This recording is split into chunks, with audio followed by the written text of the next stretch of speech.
Karibu mpendwa mtazamaji na msikilizaji katika kipindi hiki cha mwongozo wa kujifunza Biblia. Mimi jina langu ni Fanuel Tanda. Na katika kipindi hiki cha mwongozo wa kujifunza Biblia nitakuwa naye mchungaji Robert Tuvako na mchungaji Musa Mika. Wote hawa ni kutoka nyumba ya uchapishaji UPH katika idara ya uhariri. Karibu tuweze kuwa sote na tukianza robo mpya kabisa, robo ya 4 ya mwaka 2025. Katika robo ya 4 hii tutazungumzia kitabu cha Yoshua hasa. Tutajikita katika kitabu cha Yoshua. Kwa karibu tuweze kuambatana sote ukiwa na mwongozo wako wa kujifunza Biblia, Yoshua. Na somo la kwanza katika mwongozo wetu katika robo hii ya 4 ambayo inatufungulia jamvi, nasema kwamba mbinu kwa ajili ya mafanikio. Karibu tuweze kuwa sote na nikuombe mchungaji Robert Tuvako uweze kutufungulia kwa ombi kabla ya kwenda katika mjadala wetu. Karibu sana tuweze kuwa sote. Tuombe. Baba yetu Mungu mtakatifu, muumba wetu, mkombozi na mwokozi, tunakutukuza, tunakusifu kwa sababu wewe peke yake unastahili. Katika muda huu ambao umetupatia mzuri, tunaalika kuwepo kwako, uongoze fikra zetu kwa uwezo wa Roho Mtakatifu. Tusaidie kutembea nawe katika robo hii. Na somo la leo hususan linalotuelekeza katika mafanikio, msaidie pia mpenzi mtazamaji na msikilizaji akabarikiwe vivyo hivyo. Katika jina la Bwana wetu Yesu Kristo. Amina. Amen. Amen. Asante sana mchungaji Tuvako kuweza kutufungulia kwa ombi. Nikukaribishe. Karibu sana. Karibu sana. Nakushukuru mwenyekiti. Katika mjadala wetu wa leo. Asante. Na mchungaji Mika karibu sana. Asante. Asante mwenyekiti. Asante sana. Sasa moja kwa moja tuende katika mwongozo wetu wa kujifunza Biblia. Somo la kwanza, mbinu kwa ajili ya mafanikio. Lakini kabla ya kujikita katika somo hili la kwanza, mchungaji Mika, tutazamie kitu gani hasa tunapokuwa tunaanza hii robo ya 4 ya mwaka 2025? Yoshua. Nini ambacho tutazamia katika Yoshua? Karibu sana mchungaji Mika. Asante. Kama kichwa kinavyopendekeza, ndio tunahamia kitabu cha Yoshua. Na mwongozo wetu una maneno mafundisho ya imani. Ndio. Kutoka kwa Yoshua. Mwenyekiti, ni mbadilishano wa uongozi tuseme.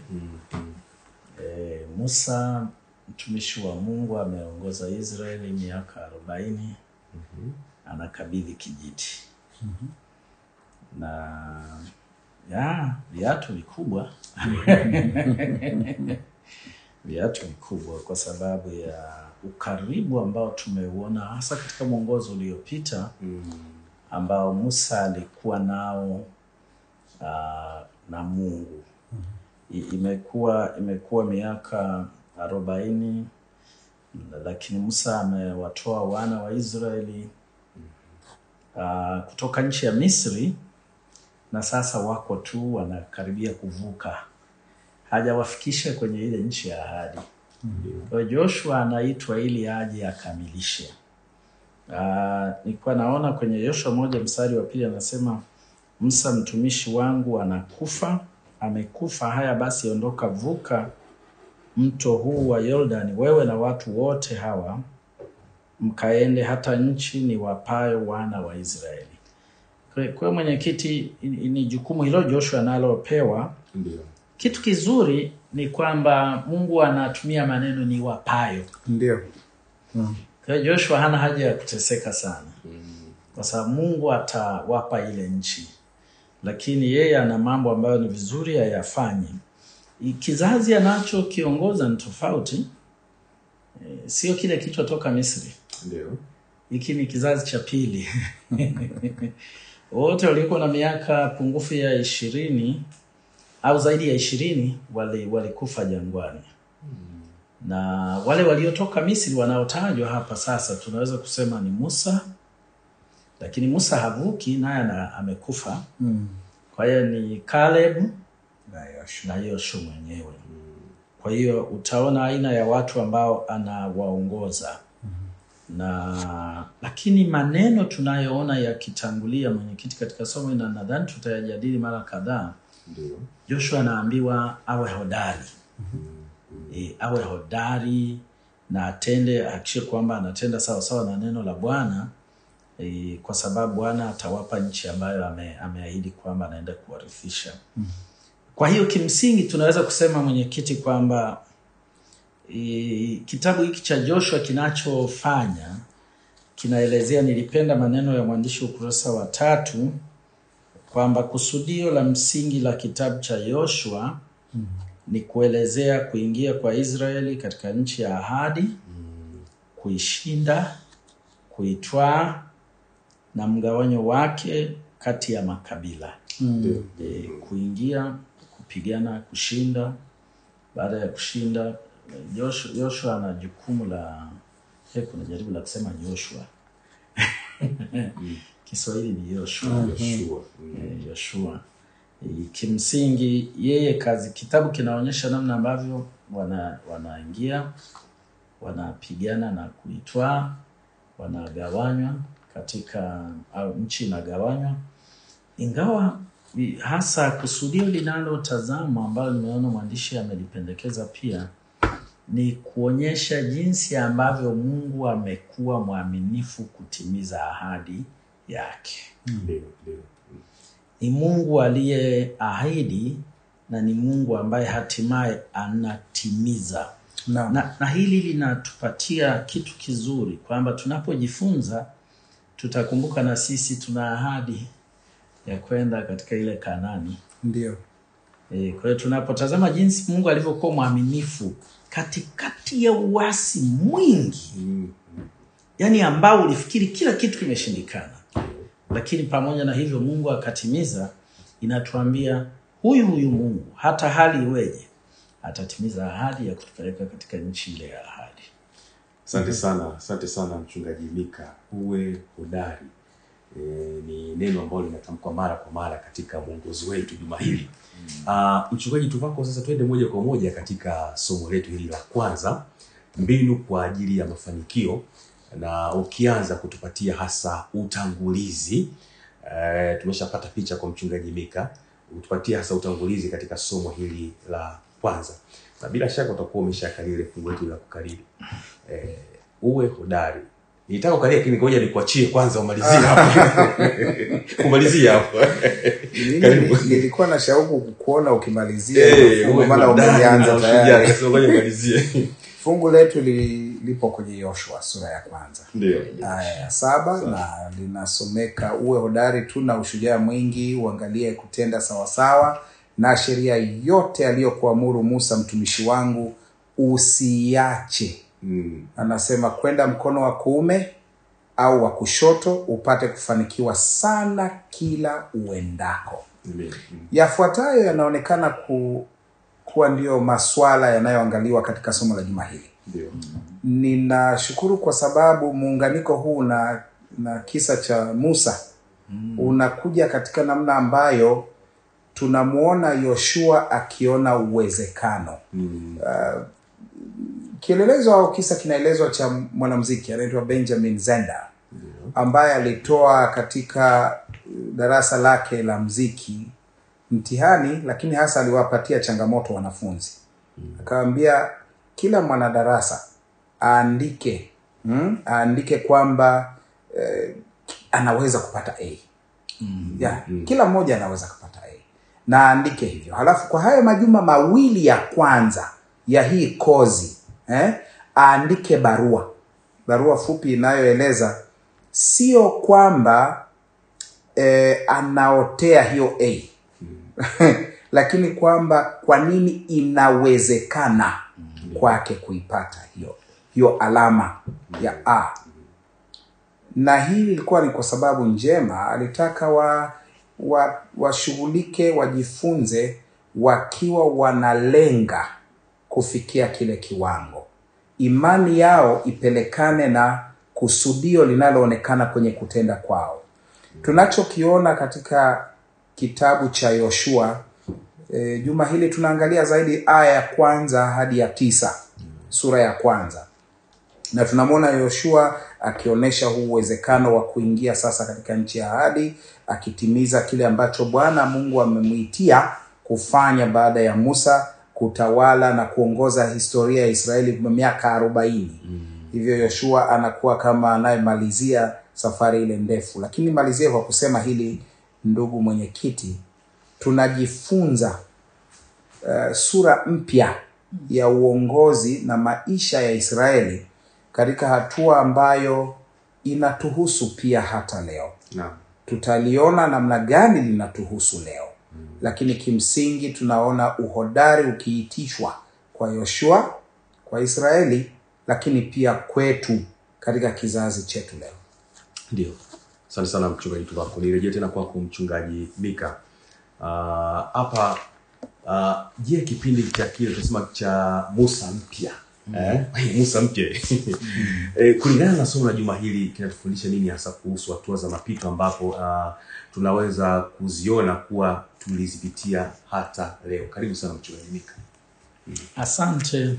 Sasa nafikiri tusome Yoshua sura ya kwanza. Nisome aya chache mwenyekiti. Aya ya kwanza.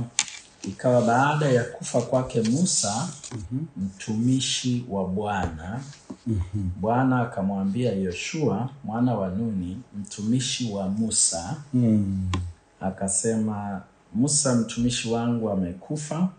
Haya basi, ondoka, vuka mto huu wa Yordani, wewe na watu hawa wote, mkaende hata nchi niwapayo wana wa Israeli.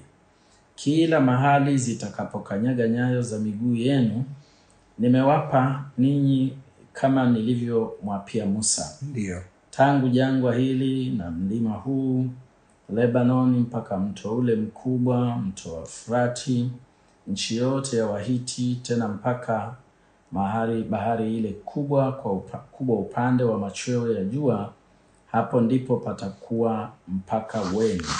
Maelezo yanaendelea. Mwenyekiti, kama ambavyo mchungaji Tuvako alianza kusema, tunatambulishwa kwa uongozi mpya. Na mwandishi amechagua kumuita Musa mpya. Musa mpya. Ndio. Labda kwa sababu jina Musa sasa ni maarufu mno. Ananikumbusha juu ya Kaisari. Kaisari alikuwa maarufu mpaka jina lake likawa cheo. Kuna wakati una kibiashara kijua jina fulani linauza, unaweza kutengeneza jina linakaribiana nalo. Nisameni nitoe mfano, sina maana ya, nafikiri haitamsumbua mtu yeyote. Hapa Morogoro kuna sehemu ya kula chakula inaitwa Tex Palace. Ndio. Kando yake kuna nani ya kunyolea. Na yenyewe imepewa jina Tex. Moja ni Tax, nyingine ni Tex Palace. Utaona faida yake ni kwamba mtu kwa sababu watu wana kawaida ya kujibainisha yule mtu maarufu, wanajisikia salama. Kwa hiyo wakiona hata na wewe umekuja na jina anafanana, naona bila shaka ni yule mambo yake yatakuwa mazuri. Labda ndio maana mwandishi alitaka kuleta hivi, japokuwa somo letu linatukumbusha. Napenda sana Mungu anavyomuita Musa. Mungu mwenyewe ndiye anayesema, Musa mtumishi wangu. Ndio. Yaani alifika mahala hapo. Na hata hapa tumesoma Yoshua mtumishi wa Musa. Yoshua hajafika mahala pa utadhani mwanzoni, labda kwenye fikra za watu, mtumishi ni kama vile hajafikia pa kuitwa mtumishi wa Mungu. Lakini ukweli kwamba Mungu amemuita, unampa hadhi ya kwamba naye ni mtumishi wa Mungu. Ngoja nikukumbushe, hawa watu wana historia inafanana. Hawa watu wote waliitwa na Mungu. Mungu aliwatokea. Musa alikuwa kwenye kichaka pale, kichaka kinawaka, anaona mbele, Mungu akamwambia Musa. Yoshua wakati anavuka tu Jordan, asubuhi moja ile anatokeza bila shaka kwenda kusali, anakutana na kamanda wa jeshi. Ndio. Na sauti naye inamuita. Na utaona uitwaji wao. Musa anaambiwa vua viatu vyako. Yoshua naye anaambiwa vua. Na utaona walikuwa wote watiifu, wala hawajasumbua kusema wewe ni nani unawezaje kuniamuru kuvua viatu. Hapana. Na Mungu aliahidi kuwatumia wote. Ndio. Kwamba nimekuja ili nikupe maelekezo namna ya kufanya hii kazi, kuonyesha kwamba ni Bwana anafanya. Na Mungu alimwambia Musa, nimesikia, nimeona na nakutuma. Lakini aliahidi kwamba angekuwa pamoja nao.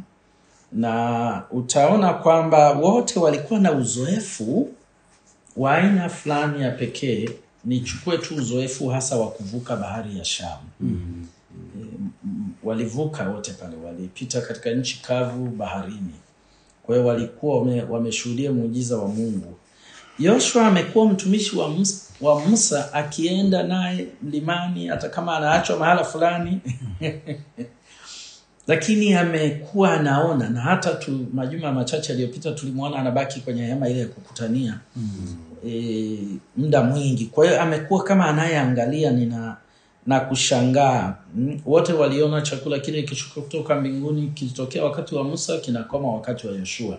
Maana sasa wanaingia nchi ambayo ni nchi ya maziwa na asali. Hawahitaji tena bila shaka ule mkate unaoshuka kutoka mbinguni. Yoshua alituma wapelelezi 2 nadhani. Musa alituma 12 na Yoshua alikuwa mmoja wale wapelelezi. Kwa hiyo nasema watu wana historia inafanana na wote Mungu anawatumia. Kwa hiyo tusiingie kwenye jaribu la kuona ni kweli mmoja ana uzoefu wa karibu zaidi na Mungu, lakini wote ni vyombo sasa mkononi mwa Mungu, na hasa tunamzungumzia Yoshua.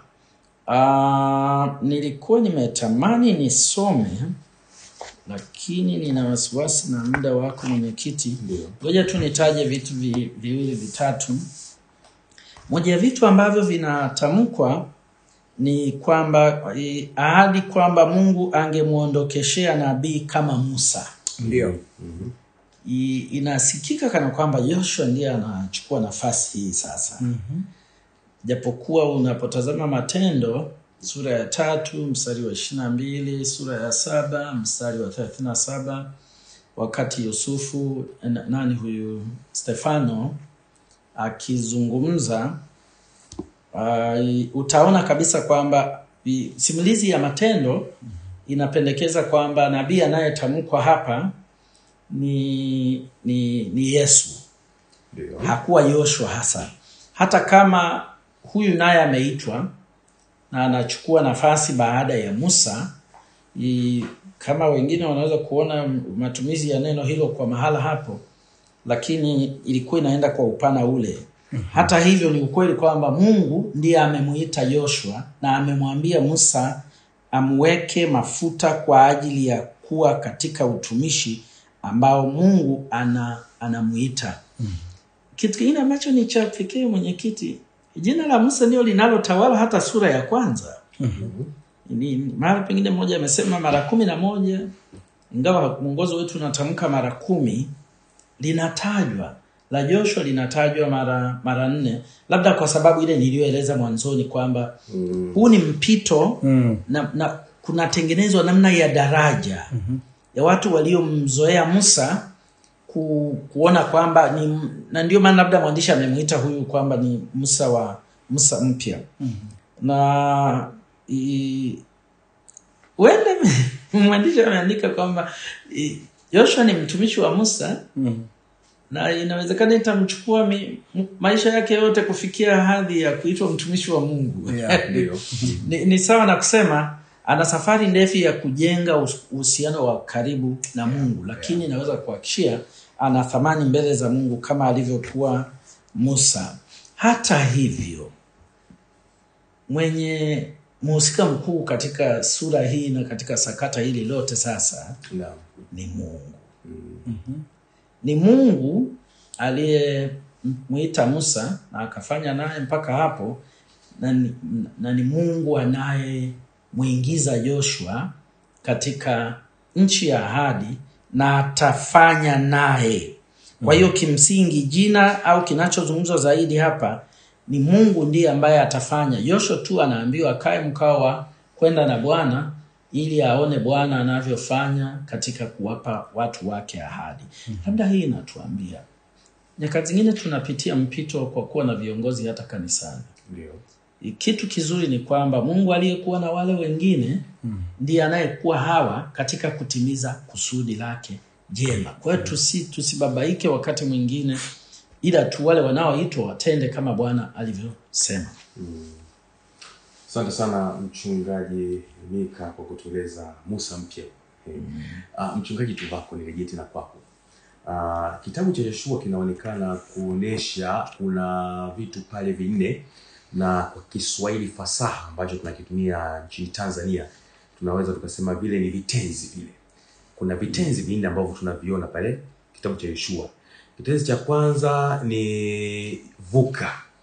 Alafu kuna twaa, alafu kuna gawa, na mwishoni ni tumika. Hivyo ni vitenzi vinne ambavyo vimeonekana hapo. Je, kwa upande wetu ni jambo gani hasa ambalo linaweza kuzuia kutimizwa kwa ahadi za Mungu kwetu, ukizingatia vitenzi vinne ambavyo nimetaja? Karibu sana Mchungaji Tuvako.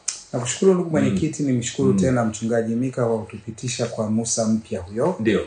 Ambaye kwa kweli vitenzi vinamhusu, lakini vinahusu Israeli yote. Kuna namna ambayo sura ya kwanza ya kitabu cha Yoshua inaweka taswira ya kitabu kizima. Sura ya kwanza ni utangulizi wa kitabu chote. Jambo lililonigusa pia ni jinsi ambavyo Musa kwa namna alivyokuwa mzuri katika kumtii na kumheshimu Mungu wake, ukaribu wake na Mungu unaweka mguso ambao licha ya kwamba sasa amekufa, bado sura ya kwanza ina mwangwi wa Musa kuliko Yoshua. Ndio. Yaani anarudiwa anasemwa Bwana anamsema Musa kama nilivyofanya na Musa, kama nilivyokuwa na Musa. Yaani anamwambia Yoshua, lakini jina linaloimbwa ni jina la Musa. Sitaki kuacha haraka kwenda katika kile ambacho mwenyekiti umeniuliza, lakini napendekeza hata kwa msikilizaji na mtazamaji kwamba hivi unapoishi, ukifika hatua maisha yako yanapokoma, nini kinasemwa baada ya kuondoka kwako? Musa, Mungu anamuimba Musa. Lakini sasa niende moja kwa moja kwa hivi vitenzi ambavyo viko bayana hata kwenye sura ya kwanza peke yake ya Yoshua. Nipendekeze yafuatayo. Sura ya kwanza inavionyesha vile, lakini pia katika sura zingine zinaonekana zile hatua za kutenda hayo, kama ambavyo mwandishi wetu anatuongoza kuviona vitenzi hivi. Sura ya kwanza kwa mfano, aya ya kwanza, ya pili hadi ya 9, vuka. Vuka. Bwana anamwambia Yoshua vuka. Lakini aya ya 10, sura hiyo ya kwanza na ya 11, Bwana anamwambia unakwenda kushinda. Sura hiyo ya kwanza aya ya 12 hadi ya 15, inabidi ukaipange nchi. Kagawe nchi. Na ndipo ile inapofuata ya 4 ya kwamba mtatumika kwa kuwa watiifu kwangu na sheria yangu. Tunapoiangalia haya na kisiwaje kwenye sura zingine, unaweza kuyaona kwa namna hii. Sura hiyo ya kwanza imesema katika aya zile kuanzia aya ya kwanza na kuendelea, lakini sura ya pili, ya 3, ya 4, ya 5 zinasisitizia tena juu ya kuvuka. Ndio. Nazungumzia sasa sura. Nimehama kutoka kwenye sura ya kwanza peke yake. Kitenzi cha pili cha kutwaa kinaonekana pia kwenye sura ya 5 ya Yoshua hadi ya 12. Kitenzi cha 3, gawa, Bwana anaposema ukagawe, kinaonekana katika sura ya 13 hadi ya 21, na ndipo tumika inaonekana kwenye sura za mwisho ya 22 hadi 24. Sasa hivi vitenzi naomba tuvitazame kidogo tu hivi mwenyekiti. Vitenzi vitatu Mungu anasema fanya, si ndio? Sema vuka, twaa, gawa. Hiki cha 4 kwa kweli, licha ya kwamba kinatokana na agizo, maelekezo ya Mungu, ni mwitiko wa wale waliopewa maelekezo. Wanatumika, katika kuvuka, wanatumika katika kutwaa, wanatumika katika kugawa. Ni mwitiko. Sasa nimalizie kwa hili mwenyekiti. Muundo wa kitabu unapoonesha hivi vitenzi, sio tu kutuonyesha jinsi Mungu alivyo mzuri katika utaratibu, bali ni kutusitizia jinsi ambavyo watu wa Mungu hata leo, naam, si Waisraeli wakati wa Yoshua peke yao, tunawajibika pia leo kuishi kwa vitenzi hivi, kwa sababu kadri tunavyoendelea kurudia kuona mada hizi zikiwekwa katika mitazamo tofauti, tupo ukingoni mwa kuingia kwenye nchi ya ahadi. Amen. Bwana anataka tuvuke, Bwana anataka tukaitwae, maana ni yake ndiye ametupa. Na nashukuru jinsi mchungaji Mika alivyoweka punde hapo awali ya kwamba anayesema vuka ni yule anayesema nitakupa, kwa maana ya kwamba ni yake. Vivyo hivyo katika wakati wetu, mbingu au nchi tunayoiendea ni ya Mungu. Na hivyo tunavuka kwa imani kwenda kwenye nchi ambayo ametuandalilia. Halafu tunapofanya hilo, tunafanya kwa kutumika, na kwa njia hiyo somo letu linatupatia taswira hiyo kwamba tusipotii, napigia mstari hapo kwamba ikiwa hatuwezi kutumika kwa kutii maagizo ya Mungu, tunazuia utimilifu wa ahadi zake. Imani inaenda na matendo, na inawezekana kwa sababu unapoamini kwamba Bwana akakuambia uende, ukimwamini anakupa uwezo wa kutekeleza anachokuita kukiamini. Na hivyo kwa uwezo wake unaweza ukaruhusu ahadi yake itimie. Itatimia tu kwa wale ambao wako tayari kutii. Asante sana mchungaji Tuvako. Vuka, twa, gawa, tumika. Mpendwa mtazamaji na msikilizaji, tunakwenda mapumziko mafupi.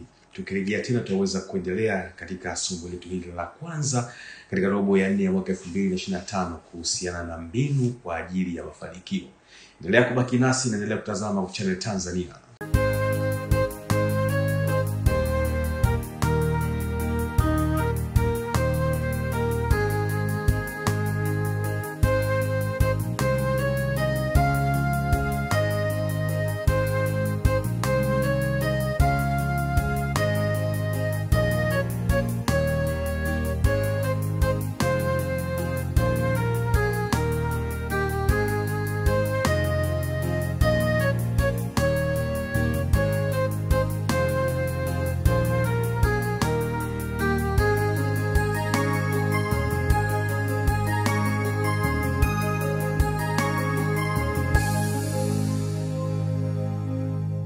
Karibu tena mpendwa mtazamaji na msikilizaji katika kipindi hiki cha mwongozo wa kujifunza Biblia. Tumerejea tena baada ya mapumziko mafupi. Tunasonga tena mbele katika somo letu la kwanza, mbinu kwa ajili ya mafanikio. Nikija kwako mchungaji Mika, tunapozungumzia utimizwaji wa ahadi za Mungu kulingana na kitabu cha Yoshua, na ni vyema nikataja haya mafungu, kitabu cha Yoshua kwanza 2 pamoja na 3 amezungumzia hicho kitu. Zilionekana kutimizwaje sasa hizo ahadi, na hata leo zinawezaje kutimizwa hizo ahadi? Karibu sana mchungaji Mika. Asante.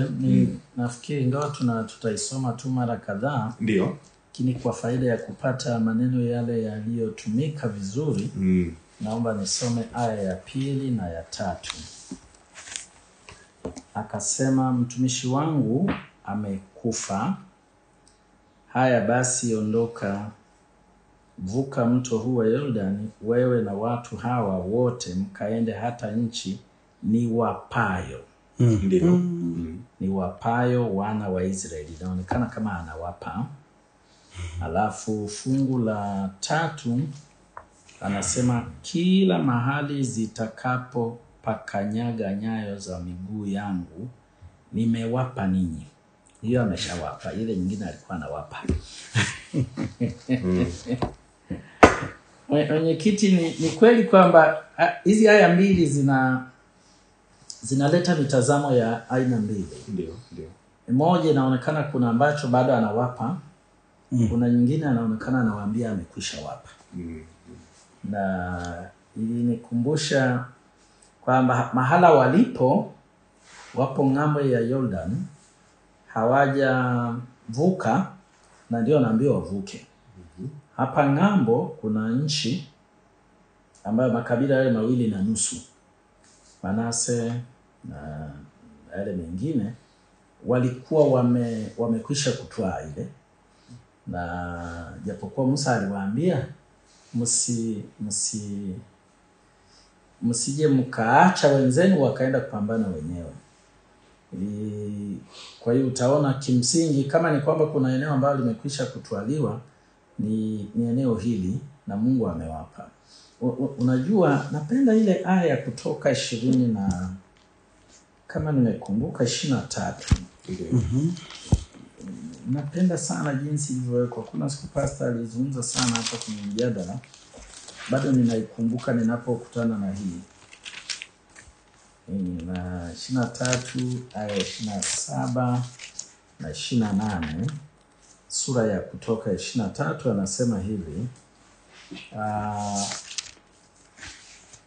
27, nitatuma utisho wangu tangulie mbele yako. Nami nitawafadhaisha watu wote utakao wafikiria. Nami nitawafanya hawa adui zako wote wakuoneshe maungo yao. Nami nitapeleka mavu mbele yako, watakao mfukuza Mhivi na Mkanani na Mhiti watoke mbele yako. Sitawafukuza mbele yako kwa mwaka mmoja, nchi isiwe ukiwa, na wanyama wa bara wakaongezeka kukusumbua. Nitawafukuza kidogo kidogo mbele yako hata utakapoongezeka wewe na kuirithi nchi hiyo. Haya ni maneno ya Bwana. Tulisema wakati tunajadili eneo hilo kwamba hata hakutaka waende kupigana. So anasema utisho wake ataleta na mabu, watakuwa wanakimbia tu. Na anasema atakuwa anawasogeza kidogo kidogo, si kulingana na ambavyo hitaji lipo. Kwa neno hili la Bwana kwamba anawapa, ambalo analirudia kwa mtumishi wa Musa ambaye ni mtumishi wake sasa kwa nafasi ya Musa, linarejelea ahadi hii ya Bwana kwamba ndiye anayewapa nchi na ni zawadi. Lakini amewaambia nchi ni wapayo. Mwenyekiti inatoa picha kwamba ingawa wanaingia kwenye nchi, bado wana kazi ya kufanya. Watashiriki kufanya kazi. Ingawa kiukweli mwenye kuifanya amesema wao wakiwa waaminifu kutenda sawasawa na anachosema. Unajua Mungu anawaambia Joshua uwe hodari. Hakikisha kwamba unatenda sawasawa na maagizo niliyotoa kupitia kwa mtumishi wangu Musa. Wakifanya hivyo Bwana atatekeleza ahadi hii ya kufungua milango nchi. Na hata hatutaki kukimbia mbele, kama kuta za Yeriko zitadondoka zenyewe kwa uwezo wa Bwana, ni Bwana akitekeleza ahadi hii. Kwa hiyo lakini wana wajibu wa kufanya. Unajua vinginevyo usingekuwa unamwambia mtu uwe hodari. Maana yake kuna kazi ya kufanya. Unahitaji kumtazama Bwana, na anapokuambia ufanye. Watahitaji kuitwaa nchi na watashiriki. Lakini wanahitaji kumwamini Mungu na kutenda sawasawa na neno lake ili akamilishe. Ila maneno yale ya pili ambayo yako kwenye aya ya 3, anaposema kila mahali zitakapokanyaga nyayo za miguu yenu nimewapa ninyi, kama nilivyomwapia Musa. Hii Bwana anawaambia tayari hii nchi ni yenu. Nimeshaiandaa kwa ajili yenu. Mnatakiwa tu ninyi muitwae. Lakini nimekwisha kuwapa.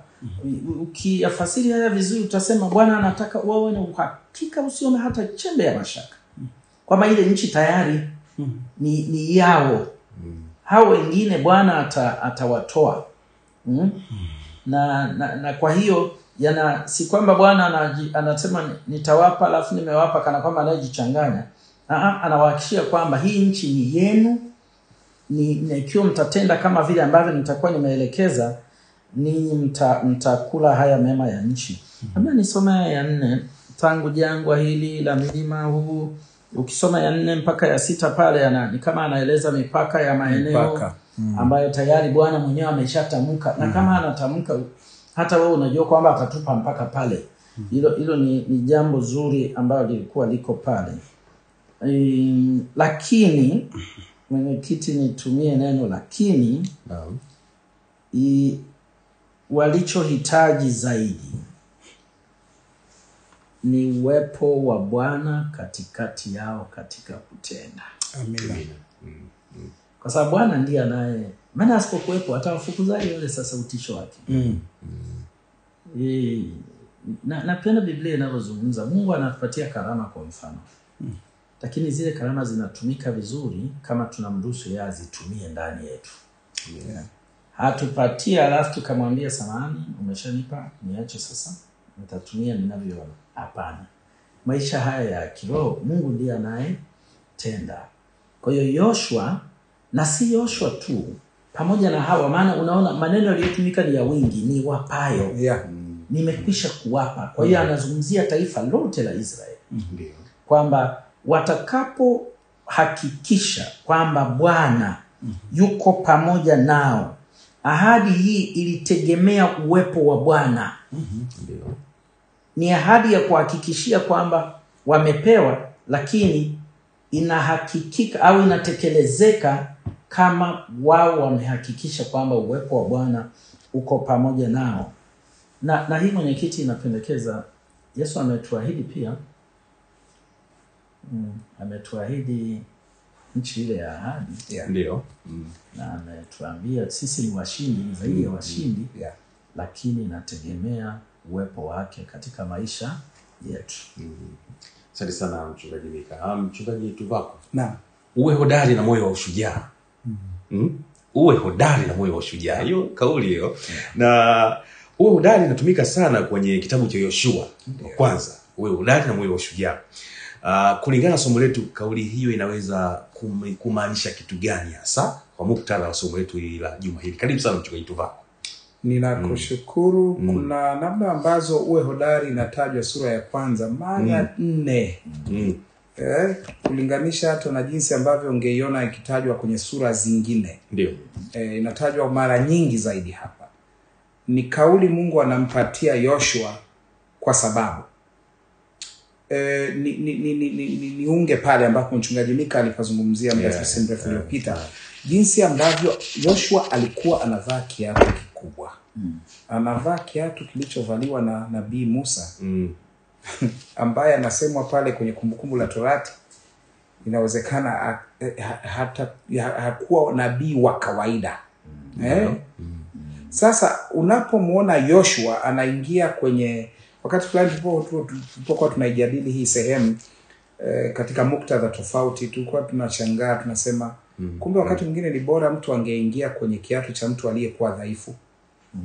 Kwamba wewe una nguvu zaidi, unaweza ukaonekana na wepesi zaidi wa kukubalika kuliko kuingia kwenye kiatu cha aliyefanikiwa sana. Kiongozi wa kaliba wa namna ya Musa. Sasa huyo ndiye Yoshua. Hilo tu lenyewe lilikuwa changamoto. Lakini yapo mengine dhahiri ambayo yalikuwa katika mazingira waliokuwa wanakwenda kuyakabili.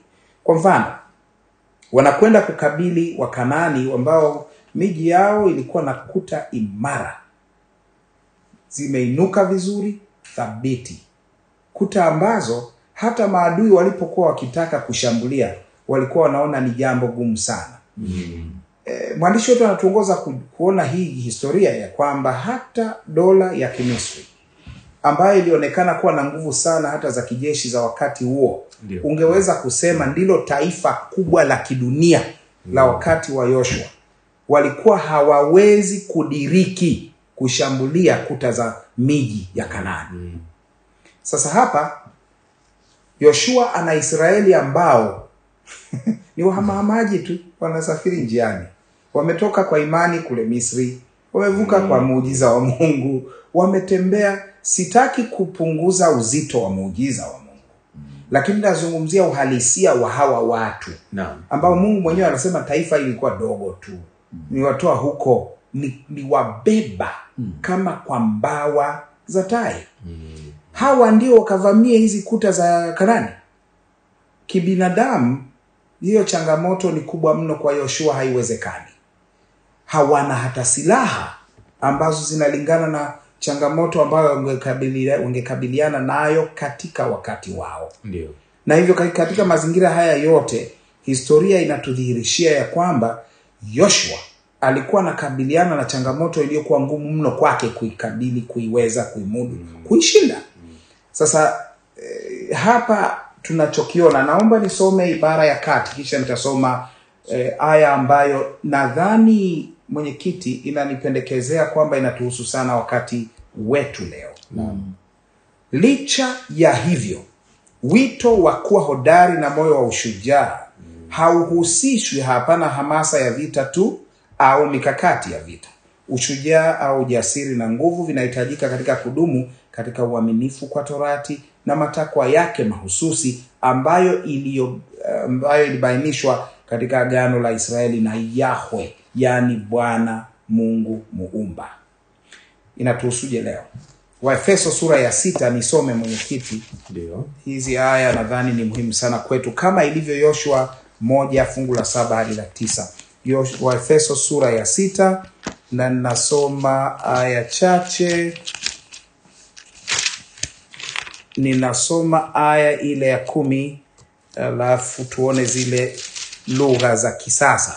Hatimaye mzidi kuwa hodari katika Bwana, mtume Paulo anaandika, na katika uweza wa nguvu zake. Vaeni silaha zote za Mungu, mpate kuweza kuzipinga hila za shetani. Kwa maana kushindana kwetu sisi si juu ya damu na nyama, bali ni juu ya falme na mamlaka, juu ya wakuu wa giza hili, juu ya majeshi ya pepo wabaya katika ulimwengu wa roho. 13. Kwa sababu hiyo, twaeni silaha zote za Mungu mpate kuweza kushindana siku ya uovu, na mkiisha kuyatimiza yote kusimama. Basi simameni hali mmejifunga kweli viunoni. Ndio. Kweli ya Mungu katika viuno, na kuvaa dirii ya haki kifuani, na kufungiwa miguu tayari utupatao kwa injili ya amani. Zaidi ya hayo yote, zaidi ya yote mkitwaa ngao ya imani, ambayo kwa hiyo mtaweza kuizima mishale yote yenye moto ya yule muovu. Anamalizia hapa tena, ipokeeni chapeo ya wokovu na upanga wa Roho, ambao ni neno la nani? La Mungu. Sasa nikomee kwa aya ya 17, lakini kwa kusemea hili mwenyekiti, uwe hodari.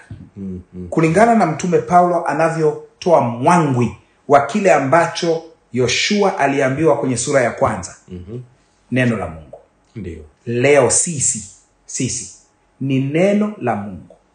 Bila kuivaa kweli viunoni, bila kuwa na hii dirii kifuani, bila kuwa na haya yote ambayo anasema ni kama chapeo ya wokovu, upanga wa Roho ukiwa ni neno la Mungu, huna uhodari wowote wa kusimama.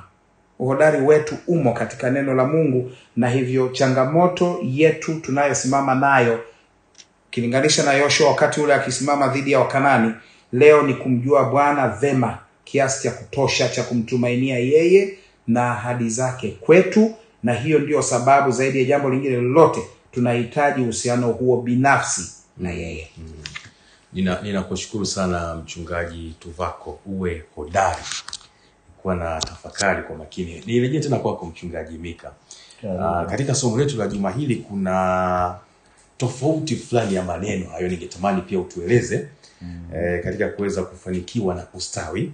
Na kuna namna somo letu linahusianisha kuwa na hekima na kufanikiwa, na vile vile inahusianisha imani katika Kristo na utiifu. Sasa ningetamani pia uweze kutuongoza tuweze kuyaelewa pia maneno hayo kwa uzuri kabisa. Kwenye juma hili pia tunakutana na baadhi ya maneno pia ya Kiebrania yale kama sakal, tslak, nadhani hayo utayatamka kwa usahihi na kuyaelezea zaidi katika kipengele cha kufanikiwa na kustawi na mingine. Karibu sana mchungaji Mika. Asante. Nimepata na vocabulary. Seneti ya Kiebrania. Asante mwenyekiti. Haya pastor ameitaja lakini hajaisoma, nafikiri naweza nikaisoma. Ndio. Aya ya 7 kuelekea ya 9 ya sura ya kwanza ya Yoshua anasema uwe hodari tu na ushujaa mwingi. Yeah. Nafikiri Yesu ya Kiingereza inasema just be strong au courageous. Be strong. Be strong. Kwa natafuta neno hilo tu. Yeah. Uangalie kutenda sawa sawa na sheria yote aliyokuamuru Musa mtumishi wangu. Usiache kwenda mkono wa kuume au usiache kwenda usiache hiyo unaweza kuharibu. Usiache kwenda mkono wa kuume au wa kushoto upate kufanikiwa sana kila uendapo. Aya ya 8, kitabu hiki cha Torati kisiondoke kinywani mwako, bali yatafakari maneno yake mchana na usiku, upate kuangalia kutenda sawasawa na maneno yote yaliyoandikwa humo, maana ndipo utakapofanikisha njia yako. Kisha ndipo utakapostawi sana. Aya ya 9, je, si mimi niliyekuamuru uwe hodari na moyo wa ushujaa, usiogope wala usifadhaike, kwa kuwa Bwana Mungu wako yu pamoja nawe kila uendako. Ndio. Kwa kweli utaona mwenyekiti, maneno yametamkwa hapa. Yoshua anasisitizwa tena kama pastor alivyofasiri juu ya haja ya kuwa hodari. Ndio. Asibabaike, asihofie. Mazingira yatakuwa yanatisha. Unajua Mungu anapotutuma hatutumi katika mazingira bandia. Anatutuma katika maisha halisi. Ndio. Alipomwambia Musa shika nyoka. Alikuwa nyoka kabisa. Na Musa alihitaji ujasiri. Na huu ujasiri kama alivyosema pastor ni kuamini kile ambacho Mungu amesema, kwamba kama Mungu amesema atashughulika nayo. Na kwa hiyo kama ambavyo Yoshua tunamuona anaenda kukabiliana na mazingira halisi. Labda inakuja mawazo juu ya yale majitu walioyaona. Kisha yanakuja maneno yake na ya Caleb. Wale wapelelezi 10 walisema, msidiriki. Tumeisha, yani sisi ni kama vipanzi. Caleb na mwenzake walikuwa wanasema, ni kweli wale watu ni wakubwa na miji na maboma, lakini twendeni, Mungu amekwisha tushindia. Hiyo ndio aina ya imani ile ambayo Waebrania anasema kwamba wazee wale wa imani akina Ibrahimu waliona mbele wakashangilia kabla hawajapokea. Yani mawazo yamezama ndani ya Mungu kiasi kwamba unaona tu kwamba kwa kuwa Bwana amesema Bwana atatenda, twendeni. Tena wanasema amekwisha kututendea. Labda hii ndio tofauti ya mtu mwenye imani na mtu asiye wa imani. Au mtu mataifa na mtu ambaye ni Mkristo. Kwa maana Mkristo si kwamba haoni changamoto za maisha. Zipo. Wote wanaziendea. Lakini yeye anaziona kwamba Mungu atafanya. Na Mungu anafanya. Sasa napenda huu pana ulioniulizia ni wa kufanikiwa. Kufanikiwa. Mwandishi amezungumza kwamba kufanikiwa ni kutimiza kila kilichonitumia maneno yangu. Kila kilichotakiwa kutekelezwa ukitekeleze kwa ukamilifu wake. Kwa hiyo kama hapa anatakiwa avuke, aende atwae, kisha agawanye nchi, kisha atumike, maana yake anaambiwa yote yao yatatendeka kwa ukamilifu. Na lakini anasema kwamba neno busara pia limetumika kwamba uwe na hekima. Uwe na hekima. Nenda utafanikiwa, lakini uwe na hekima. Ukienda ndani zaidi kwa maneno haya mwenyekiti, yanaleta hoja ya kutenda, lakini yanaleta hoja ya kutenda kwa hekima. kutenda tu kwenyewe bila hekima ni sawa na kujaribu kufuata maelekezo ya Mungu, kuyafuata tu. Na kutenda kwa hekima ni kutanguliwa kwa kumcha Mungu, kwa kumwamini. Kwa hiyo ni kana kwamba mwandishi anasema Joshua alikuwa anaambiwa kwamba atafanikiwa na kustawi katika kila jambo ikiwa moja, atamwamini Mungu na kumtegemea kikamilifu. Amen. Na atatenda kwa imani. Kwa imani. Nilikuwa nimeshangaa kwamba mwandishi alivuta fungu la Isaya 53 mstari wa 10. Nadhani naweza nikalisoma. Iliko Isaya 53 tunaifahamu vizuri. Lakini basi acha nisome aya 10 ilinivutia. Biblia yangu inayo mzee. Nataka kufunguka ili imefika. Anasema fungu la 10, lakini Bwana aliridhika kumchubua, amemhuzunisha. Utakapofanya nafsi yake kuwa dhabihu kwa dhambi, ataona uzao wake, ataishi siku nyingi, na mapenzi ya Mungu yatafanikiwa mkononi mwake. Ufanisi unaozungumzwa hapa unaunganishwa na kumwamini Mungu na kujisalimisha kwake. Ili Mungu akuwezeshe kutenda. Kwa kinachozungumzwa hapa ni kama Mungu ametoa maelekezo ambayo naweza nikasema ni kama sheria ya Mungu. Ndio. Maneno yaliyokazwa pale mwanzo, hakikisha unatenda sawa sawa na maneno aliyokuambia mtumishi wangu Musa. Na Mungu anataka yatendwe, lakini yatendwe kwa kumwamini na kumtumaini Mungu. Kumwamini na kumtumaini kwanza ni kuwa na imani kwamba kile alichosema ni sahihi na kujisalimisha kwake ili akutumie kufanya. Ukristo sio kutekeleza tu amri za Mungu, lakini ni kuzitekeleza. Ukizitekeleza tu utakuwa tunasema ni mshika sheria au nao kujiokoa kwa matendo na hutaokolewa. Lakini ni kujisalimisha kwa Mungu kwa kuamini ahadi zake, na kwa kujisalimisha na kwenda mbele kwa imani, Bwana anakutumia kutekeleza yale ambayo anataka. Kwa kinachosisitizwa hapa, naweza nikatumia maneno mengine, kuna mahali pengine anasema kumcha Bwana ndio chanzo cha hekima. Tunapojisalimisha kwa Bwana, basi anatutumia kutekeleza yale ambayo ameahidi.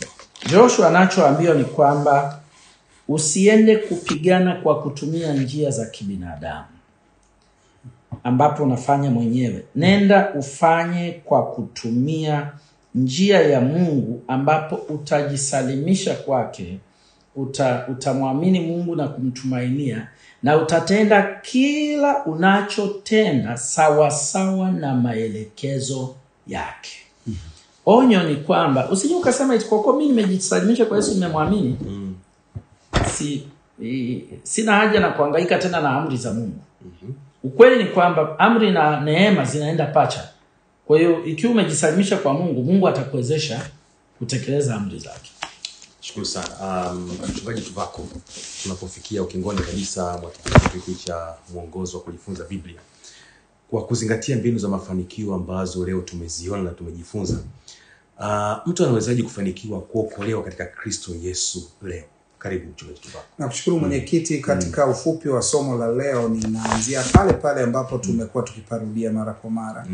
Yoshua sura ya 1 inaposemea juu ya ile kauli Bwana anapomwambia mbinu ya mafanikio, anapomwambia kitabu cha Torati kisiondoke kinywani mwako, ni aya 8 ile, bali yatafakari maneno yake mchana na usiku, na upate kuangalia kutenda sawa sawa na maneno yote yaliyoandikwa humo, maana ndipo utakapoifanikisha njia yako, kisha ndipo utakapostawi sana.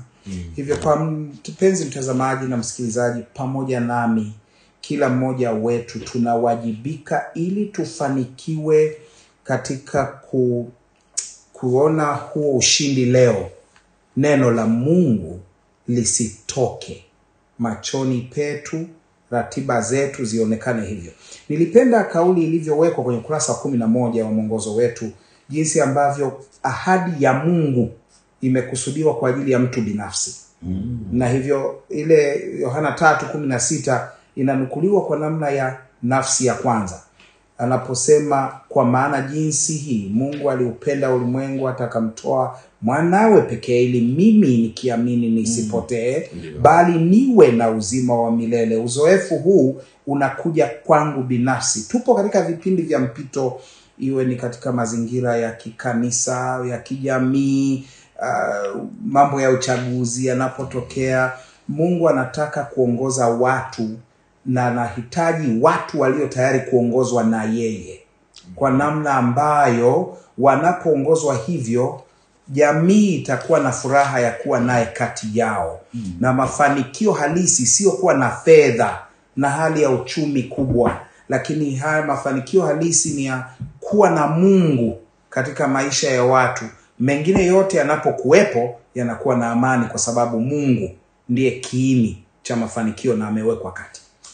Asante sana, nikushukuru mchungaji Tuvako, nikushukuru pia mchungaji Mika kwa kuwa nasi tena katika kipindi hiki cha mwongozo wa kujifunza Biblia. Asante sana wewe pia mpendwa mtazamaji na msikilizaji kwa kufuatana nasi mwanzo mpaka mwisho katika kipindi hiki cha mwongozo wa kujifunza Biblia. Mimi ni Fanuel Tanda, endelea kuwa nasi tena katika vipindi vingine ambavyo vinaendelea.